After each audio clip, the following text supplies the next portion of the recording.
बताया जा रहा है कि लगभग 4 दिन पूर्व गौरीफंटा बॉर्डर पर कुछ महिलाएं मादक पदार्थ के साथ पकड़ी गई थीं, जिनके नाम स्पष्ट नहीं हो सके थे। इस मामले को कुछ मीडिया कर्मियों ने सोशल मीडिया पर वायरल करना शुरू कर दिया। चूँकि पकड़ी गई महिलाएं समाज सेविका बताई जा रही हैं, परंतु उनके नाम स्पष्ट नहीं किए गए।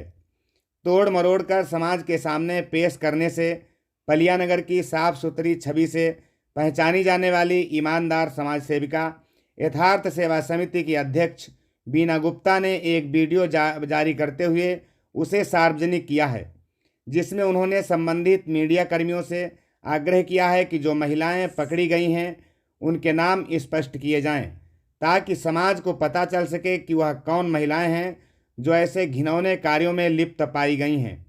उन्होंने कहा है कि इस तरह से घुमा फिरा कर खबर प्रसारित करने से एक ही नाम की तमाम महिलाएं संदेह के घेरे में आती हैं।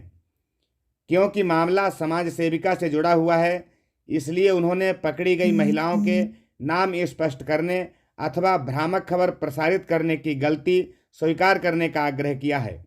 उनका कहना है कि जो लोग दूसरे की खबर को फॉरवर्ड करते हैं, वह कृपया किसी भी खबर को फॉरवर्ड करने से पूर्व उसका ठीक तरीके से वेरिफिकेशन कर लें। बिना वेरीफाई की हुई खबर को कृपया फॉरवर्ड न करें। साथ ही ये भी कहा है कि भविष्य में भी यदि किसी प्रकार के समाचार का प्रकाशन अथवा प्रसारण किया जाए तो उसकी पूरी तरह से पुष्टि कर ली जाए तो समाज के लिए बेहतर होगा। तो आइए सुनते हैं जारी की हुई इस वीडियो में क्या कह रही हैं समाज सेविका बीना गुप्ता। सस्ते और आसान किस्तों पर आकर्षण मोबाइल खरीदने के लिए संपर्क करें बिग बाबा मोबाइल, स्टेशन रोड निकट, पुराना बस अड्डा, पलिया कला, खीरी। नमस्कार, मैं बीना गुप्ता, अध्यक्ष यथार्थ सेवा समिति NGO। अभी एक विशेष कारण से मैं आप सबके सामने हूँ। 2-4 दिन से एक न्यूज़ चल रही है जिसमें कि ये लिखा गया है कि बॉर्डर पर स्मैक पकड़ी गई और कुछ समाज सेवी महिलाओं ने उसमें इन्वॉल्व थी, जिनको मारा पीटा गया और उनको बंद भी किया गया। इस तरह की कई अफवाहें उसमें चल रही थी जो किसी पत्रकार भाइयों के द्वारा डाली गई थी। ये न्यूज़ जो व्हाट्सएप ग्रुप पे, फेसबुक इत्यादि पे चल रही थी। उस न्यूज़ के कारण उसमें कई सारी चीज़ें भी दी थी कि ऐसे उनका मकान है, उनका घर है, उनका ये है, उनका बिजनेस है। इस तरह से कई महिलाओं का विवरण भी दिया गया था कि उससे लोगों को पहचानी जा सके वो महिलाएं, लेकिन किसी भी महिला का नाम नहीं दिया गया था।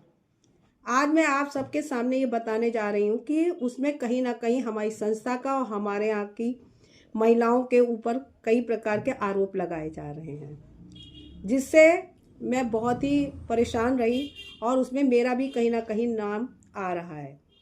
ये मुझे लोगों के द्वारा पता चला, क्योंकि आप सबको बताना चाहेंगे, न्यूज़ से ज़्यादा समाज मायने रखता है।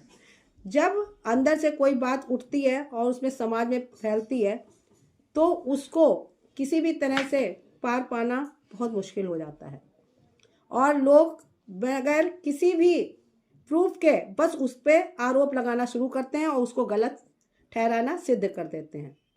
उसकी किसी भी प्रकार की पुष्टि करना नहीं समझते हैं।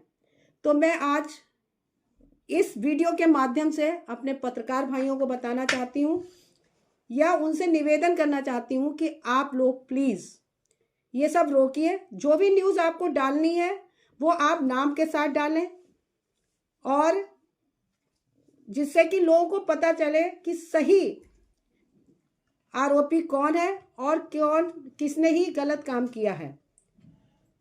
और एक बात मैं आपसे और कहना चाहूँगी कि जो पत्रकार भाई हैं वो जल्द से जल्द, जिन्होंने ये न्यूज़ डाली है, वो जल्द से जल्द नामों की पुष्टि करें किसी भी तरह से। अगर मेरे समाज की या मेरी यथार्थ सेवा समिति की कोई भी महिला उसमें विलिप्त पाई गई तो मैं खुद आप लोगों के साथ आप लोगों का सहयोग करूंगी, क्योंकि मैं स्मैक, नशाखोरी, इन सब के खुद बहुत खिलाफ हूँ और मैं कोई भी बात को पीछे से ना कह करके सामने कहने वाली महिला हूँ।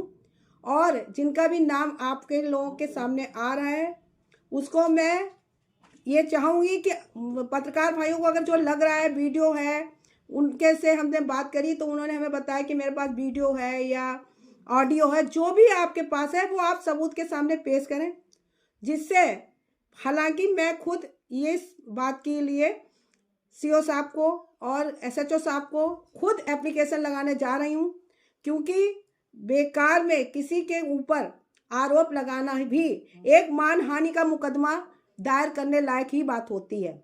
और अगर इस बात को कोई पुष्टि नहीं कर पाता है तो वो डायरेक्ट हमसे या तो क्षमा मांगेगा या पुलिस में जा कर के इस बात को कहेगा कि हमसे गलती हो गई। और अगर जो भी महिला इसमें लिप्त पाई गई तो मैं आप सभी पत्रकार भाइयों का, पुलिस का, जो भी प्रशासन का पूरी तरह सहयोग करूंगी, क्योंकि मैं खुद इसके खिलाफ हूं। और संस्था में कौन है, कैसा है, इसकी हम कोई गारंटी नहीं ले सकते। इसलिए हम चाहेंगे कि जो भी बात है पत्रकार भाई तुरंत उसकी पुष्टि करें। मैं कल तक का आप सब लोग पत्रकार भाई से ये कहना चाहूँगी कि कल तक इस बात की पुष्टि कर देनी है आपको, और नहीं तो आप अपनी न्यूज़ चलाना बंद करें और इस बात को कहें कि जो हमने डाली थी वो गलत न्यूज़ डाली थी। धन्यवाद।